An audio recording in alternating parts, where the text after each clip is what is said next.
अब तो विधायक जी के चमचो आ गया है, तुम्हारे चच्चा का आ गया है रिस्पॉन्स। देख लो, वीडियो देखो, पूरा देखो लास्ट तक, एकदम एकदम पता चल जाएगा कि क्या हुआ था और क्या नहीं हुआ था। तुम्हारे विशाल चच्चा का आया है रिएक्शन, देखो। हाँ जी, क्या हाल चाल। तो सुबह से देख रहा हूँ कि लोग रील कट कर रहे हैं कि विशाल सिंह को पवन सिंह के बर्थडे पे स्टेज से ढकेल दिया गया, खेसारी लाल की सिक्योरिटी ने नीचे गिरा दिया। तुम्हारे खेसारी लाल जी को सिक्योरिटी है? वाई सिक्योरिटी बहुत दूर की बात, कोई एक पुलिस की सुरक्षा भी मिली है? तो एकदम चुप मार के बैठो तुम लोग, तो पहले बिल्कुल मत बोलना।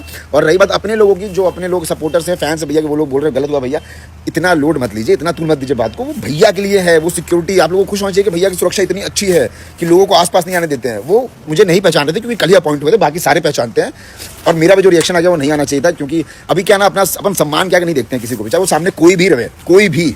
तो सम्मान पे आता है तो अपन जवाब दे देते हैं, इसलिए मेरा रिएक्शन आ गया। मेरा भी आना बनता नहीं था, तो इतना लोड मत दीजिए। और तुम लोग सालों गवारो विधायक जी के फैंस, जब तुम्हारे फूफा के सेट पे गया था ना चंडीगढ़ में, तो भी मेरा कुछ ना उखाड़ पाया सामने खड़े होकर के, तो कोई मुझे ढकेलेगा क्या बे?